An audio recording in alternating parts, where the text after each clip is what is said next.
성부와 성자와 성령의 이름으로 말씀드립니다. 아멘. 편안하시기 바랍니다. 12월 1일 첫째 주일입니다.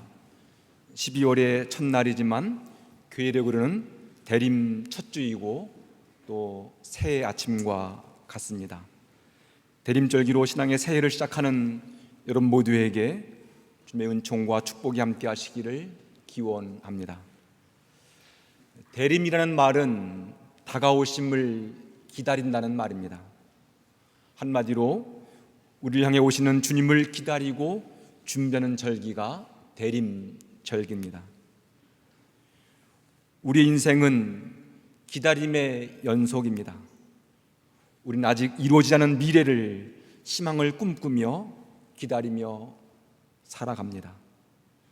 우리는 무언가를 기다리면서 기쁘고 행복한 시간을 보내기도 했지만 때로는 언제까지입니까? 언제까지 기다려야 합니까? 그렇게 물으며 절망하기도 했습니다. 그럼에도 불구하고 기다림은 우리에게 살아갈 이유와 힘과 활력을 줍니다. 교회 여러분은 지금 무엇을 기다리고 있는지요? 또 여러분이 기다리는 것은 또 무엇인지요?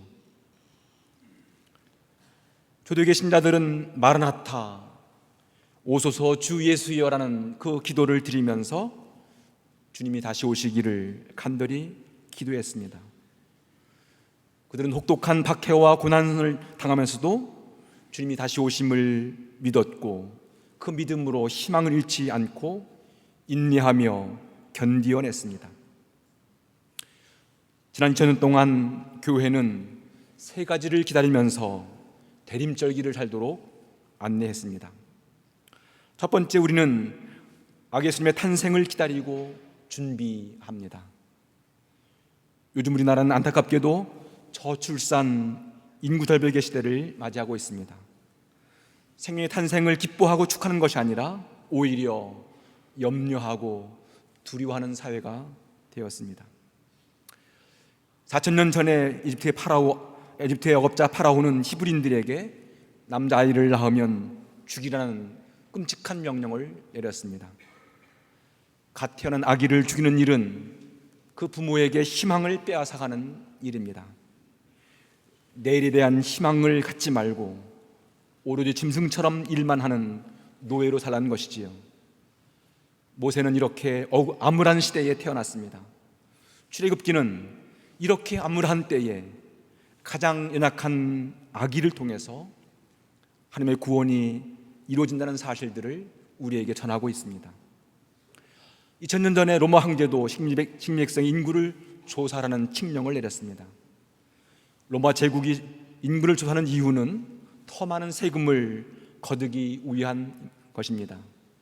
예수님이 이렇게 암울한 시기에 연약한 아기의 모습으로 가난한 목수의 아들로 태어나셨습니다.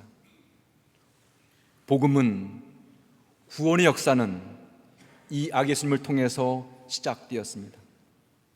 그러므로 우리가 아기 예수님의 탄생을 기다리고 그분을 맞이한다는 것은 바로 하나님께서 우리의 삶 가운데 함께 오셔서 우리와 함께 이 삶을 이끌어간다는 것을 믿는 믿음의 고백입니다. 우리 모두는 아기 예수님의 탄생을 기다리면서 우리 안에서 하나님이 새롭게 태어나기를 소망하고 그 새로운 생명을 살기를 소망하며 이 대림절기를 보냅니다.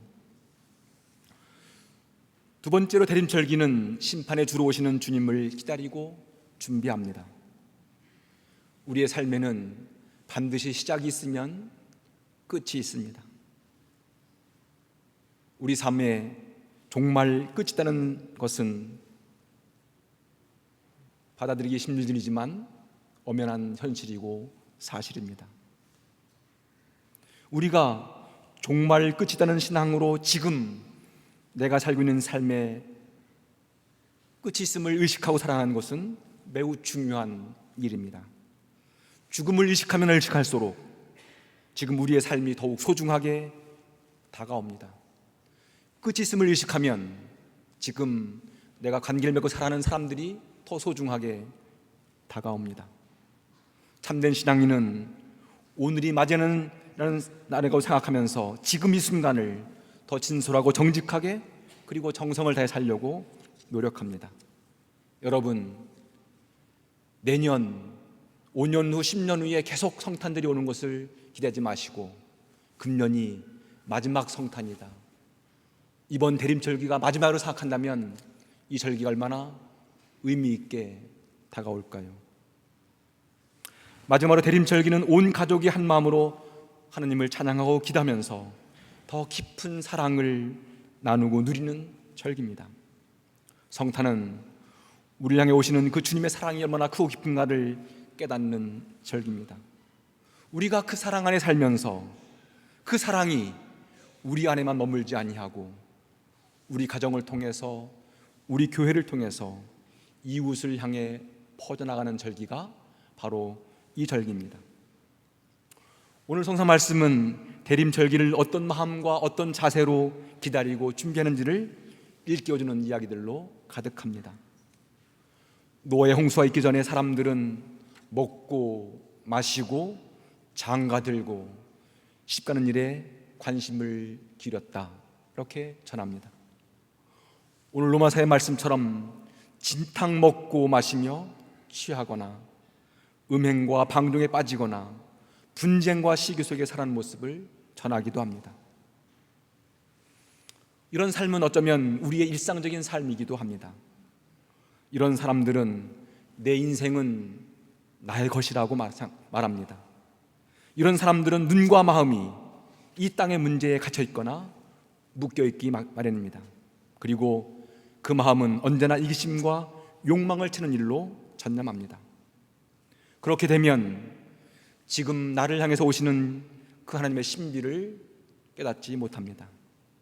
나를 통해서 이루어가실 하나님의 계획이 무엇인지를 알지 못합니다. 우리의 눈이 묶여 있고 마음이 어두우면 하나님께서 이루어가시는 그 구원의 역사를 분별하거나 식별할 수 없습니다. 노아는 이런 사람들 속에 살았지만 달랐습니다. 노아는 악으로 가득 찬 세상에 살았지만 죄악에 물들지 않았습니다. 창세기는 그래서 노아만큼 올바르고 흠이 없는 사람이 없었다고 전합니다. 노아는 악한 사람들 속에 살면서도 하나님을 모시고 살았고 하나님의 지시에 순종했습니다. 세상 사람들은 그를 비웃고 바보 취급했을 겁니다. 하지만 노아는 홍수가 언제 올지 그때를 알지는 못했지만 그 시대의 징조를 보았고 지금 무엇을 하는지를 알았으며 그가 아는 것을 시대에 옮긴 믿음의 사람이었습니다. 오늘 복음은 두 사람이 밭에서 일을 하고 있는데 하나는 데려가고 하나는 버려둔다고 말합니다. 두 여자가 맷돌을 갈고 있는데 하나는 데려가고 하나는 남겨둔다고 말합니다. 두 사람이 같은 밭에서 일을 하고 두 여인이 함께 맷돌을 갈듯이 우리 역시 지금 이렇게 함께 있습니다. 한 공간 안에서 함께 예배를 드리고 있습니다. 함께 호흡하고 있고 함께 찬양을 드리고 있고 함께 예배를 드립니다. 하지만 우리 모두가 함께 있다고 해서 모두가 한 같은 것은 아닙니다. 우리의 눈과 우리의 마음의 중심과 삶의 지향은 같지가 않습니다. 기다리는 삶의 내용도 다르고 살아가는 이유나 목적도 다릅니다. 우린 지금 한 공간에 있지만 엄밀하게 말하면 우리의 중심 삶은 다릅니다. 그리고 그렇게 다른 삶은 끝도 다를 겁니다. 예언자 이사야는 자 올라가자 야훼의 산으로, 야훼 하나님께서 계신 전으로 사는 길을 그에게서 배우고 그 길을 따라가자고 권면합니다. 바울로 사도 역시 언제나 대낮으로 생각하고 단정히 살라고 권면합니다. 어거스틴 성인은 오늘 로마서의 말씀을 듣고 놀라운 회심을 했습니다. 이 말씀이 그의 마음과 골수에 파고들었고 잠든 그의 영혼을 흔들어 깨웠습니다.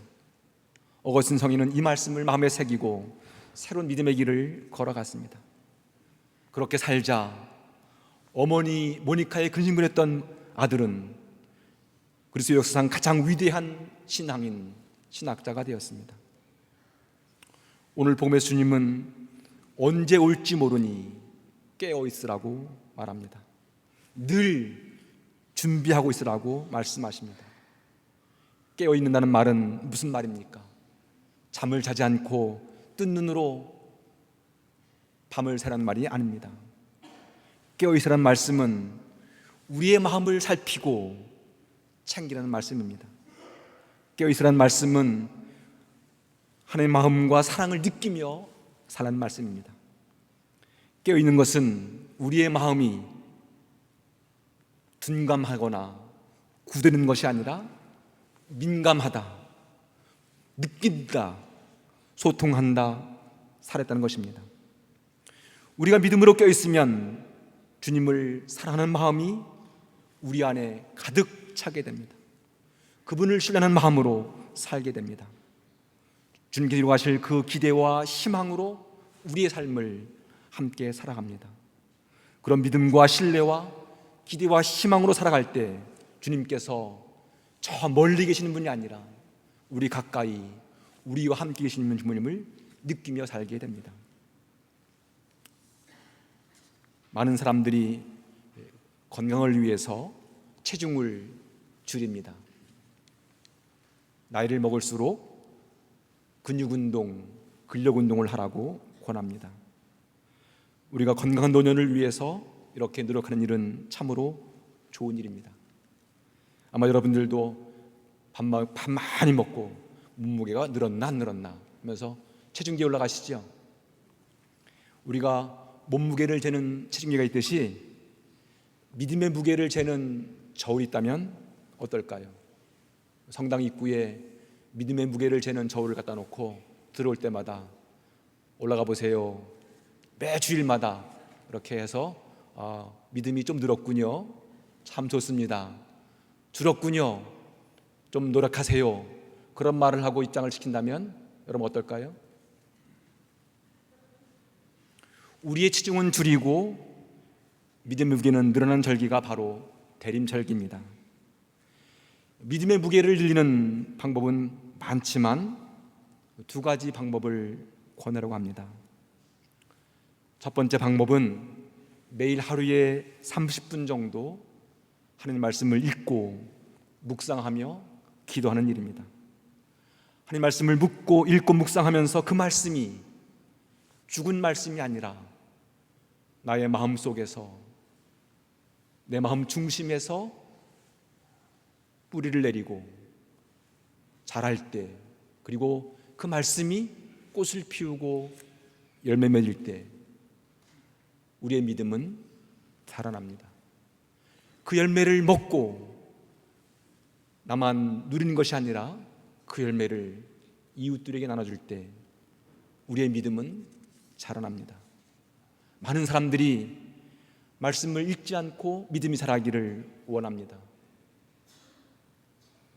신앙인은 끊임없이 말씀을 읽고 묵상하면서 그 말씀이 우리 안에서 잉태되어 자라는 경험을 해야만 합니다. 사수 대림절기는 바로 그렇게 우리의 믿음이 자라는 절기입니다. 여러분 홀로 기도하기 힘들다면 또 다른 방법은 매일 아침 성찬회에 나오시면 됩니다. 그러면 함께 말씀을 읽고 그 말씀을 듣고 그리고 성체와 보혈을 우리 몸 안에 모시면서 주님께서 우리와 함께 계심을 경험하게 됩니다.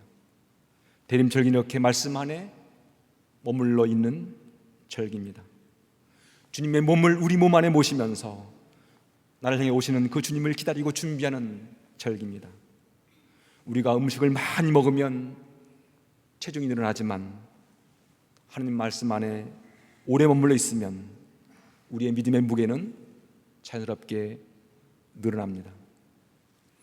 두 번째 방법은 감사를 표현하고 사랑을 실천하는 일입니다. 지난 한 해 동안 우리 삶 가운데 함께 하신 그 주님의 사랑을 한번 헤아려 보십시오. 내 삶 가운데 어떻게 주님께서 동행하셨는지, 나와 함께 어떻게 하셨는지를 생각하면서 고마운 마음, 감사한 마음을 헤아려 보십시오. 뿐만 아니라 우리 주위에 많은 사람들이 나에게 도움을 주었고 사랑을 주었습니다. 우리 모두는 그렇게 사랑을 주고받으면서 지난 1년을 살아왔습니다. 사랑을 준 분들에 대한 고마운 마음, 감사한 마음을 표현하십시오. 감사를 표현하는 방법은 아주 다양합니다. 그 중에 하나가 바로 내가 받은 은혜와 감사함을 이웃을 위해서, 교회를 위해서 봉사하는 것입니다. 감사한 마음으로 살면 믿음의 무게는 자연스럽게 늘어납니다. 체중이 늘어나면 건강에 해롭지만 믿음의 무게가 늘어나면 우리의 삶은 더욱 풍성해지고 풍요로워집니다. 금년 대림절기를 통해서 여러분의 믿음이 2배로 늘어난 은혜로운 절기가 되었으면 좋겠습니다. 우리가 주님을 내 마음의 중심에 모시고 살면 우리의 마음은 주님의 왕국이 됩니다. 우리의 가정이 주님을 중심으로 살면 우리의 가정은 하나님의 나라, 천국이 됩니다. 우리 교회가 주님을 중심으로 일치를 이루면 우리 교회는 하나님의 거룩한 교회가 되고 세상 사람들에게 빛과 소금의 역할을 감당하는 그런 교회가 됩니다. 그렇습니다. 대림절기는 자신을 더욱 깊이 성찰하면서 하나님께로 더욱 가까이 나가는 은혜의 절기입니다. 하나님의 구원을 기다리고 희망하면서 기쁨으로 설레는 절기입니다. 그리고 영적으로 깨어있으면서 그 깨어있음이 우리의 삶을 더욱 풍성히 만들어가는 은총의 절기입니다. 금년 대림절기를 보내면서 주님을 향한 열린 마음으로, 밝은 마음으로 살았으면 좋겠습니다. 여러분 모두를 통해서 주님의 선하신 뜻이 드러나고 그 선한 뜻이 세상 사람들에게 희망이 되고 기쁨이 되었으면 좋겠습니다. 그런 삶으로 2019년 12월 마지막 한 달을 더욱 가볍게, 보람있게, 알차게 보내시기를 소망합니다. 성부와 성자와 성령 말씀드렸습니다. 아멘.